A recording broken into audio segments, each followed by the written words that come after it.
was January in Virginia, a cold and quiet time of year when families prepared for the long stretch of winter.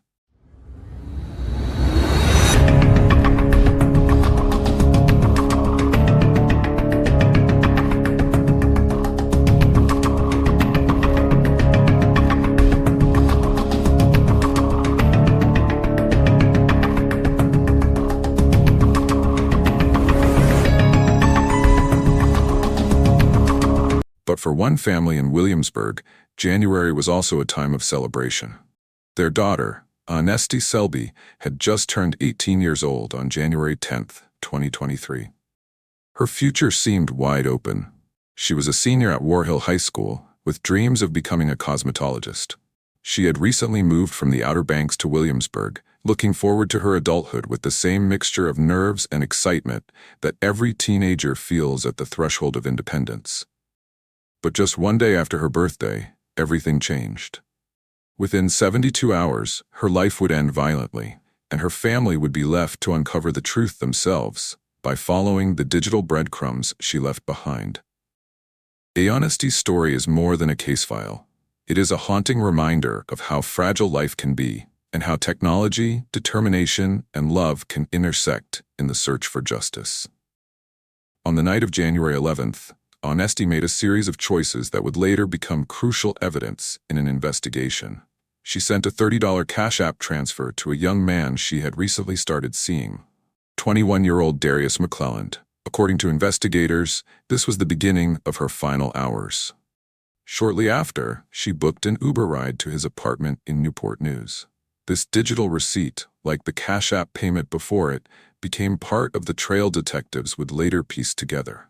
From that apartment, she left with McClelland in his brother's black Dodge Charger.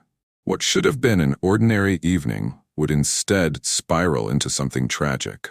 During the ride, there was reportedly an argument. What they argued about has never been fully detailed in open court, but it set the stage for what happened next. In the days that followed, Aonesty's phone activity dropped. Friends noticed, her family grew concerned. A teenager who was normally in touch suddenly went silent. Calls went unanswered, messages never delivered.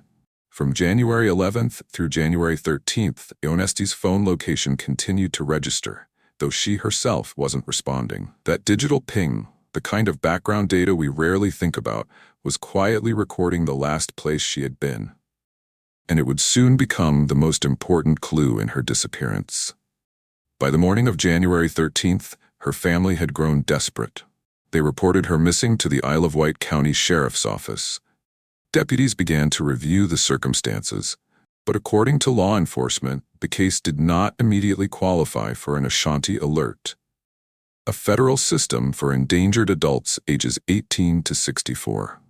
The sheriff later explained that she hadn't met the criteria under federal guidelines. But her family wasn't willing to wait. They were told to stand down, to let authorities handle the search. Instead, they did what any determined family might do. They took matters into their own hands. Using her last known location ping, Aonesty's family drove out themselves. It was a wooded stretch of road in Isle of Wight County, a rural logging path known as Blue Ridge Trail. At the entrance, a locked gate blocked their way. Behind it, a dirt path wound into the woods, and somewhere along that path, their worst fears were waiting. The family forced their way forward, hearts racing as they followed the pin. And then, they saw her. 18-year-old Aonesty Selby lay on the ground, dead from a single gunshot wound. The remote logging path had become her final resting place. The family called 911, and within 12 minutes deputies arrived on scene. But it was her loved ones, not law enforcement, who made the devastating discovery. The emotional weight of that moment cannot be overstated. They had been told to let professionals take the lead. Instead, by refusing to wait, they had found their daughter's body themselves. It was both an act of courage and of unimaginable pain. Now the investigation intensified.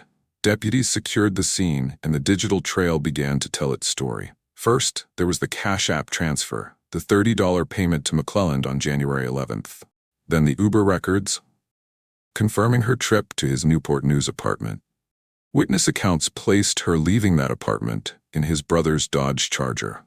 From there, A license plate reader captured the vehicle at 10:47 p.m. entering Isle of Wight County. This was a crucial piece of evidence. The Charger had been in the exact area where Aonesty's body was later discovered. Investigators executed search warrants. At McClellan's brother's home, they recovered a firearm. Ballistics testing linked the weapon to the shooting. Under questioning, McClellan eventually confessed to the crime. Originally, he was charged with first-degree murder and use of a firearm in a felony. For months, his case moved slowly through the court system, while Aonesty's family struggled to process the grief. Her mother and relatives spoke openly to the press. They described Aonesty as joyful, ambitious, and deeply loved. She had been planning for a career in beauty and cosmetology, a path she hoped would bring her both independence and happiness. Friends remembered her as someone who lit up a room, a young woman whose laugh was infectious. But the circumstances of her death overshadowed those dreams. At vigils and memorials, candles were lit and balloons released as her community gathered to honor her memory. Her family also expressed frustration. They questioned why she hadn't qualified for an Ashanti alert and why the investigation hadn't moved faster. They had found her, not deputies, and in their view, the system had failed her. As the case approached trial, something unexpected happened. On July 9, 2025, McClellan stood before a judge and entered a guilty plea.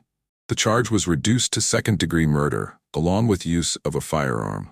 For prosecutors, the plea represented a certainty, no risk of acquittal, no lengthy trial. For the family, it represented something else, disappointment. They believed that nothing short of a life sentence could account for what had been taken from them. To them, second-degree murder felt insufficient. The sentencing was scheduled for November 24, 2025. Until then, the family waited, carrying both grief and anger. Behind every true crime case, there are not just legal outcomes, but human stories.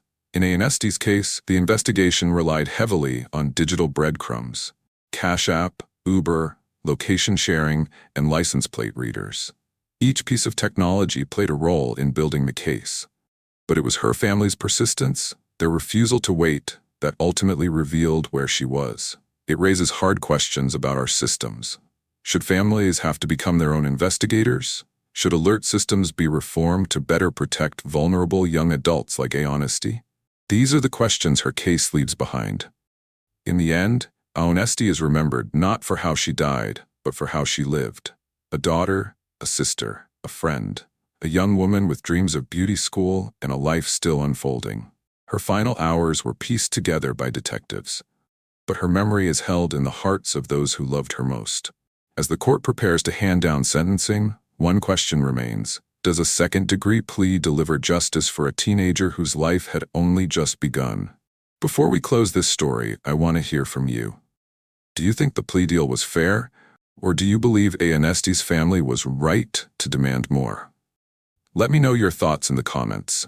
And if you believe stories like Aonesty's deserve to be told, if you want to help keep her memory alive, make sure you like this video, subscribe to the channel, and turn on notifications. Every voice, every share helps bring awareness to cases like this one.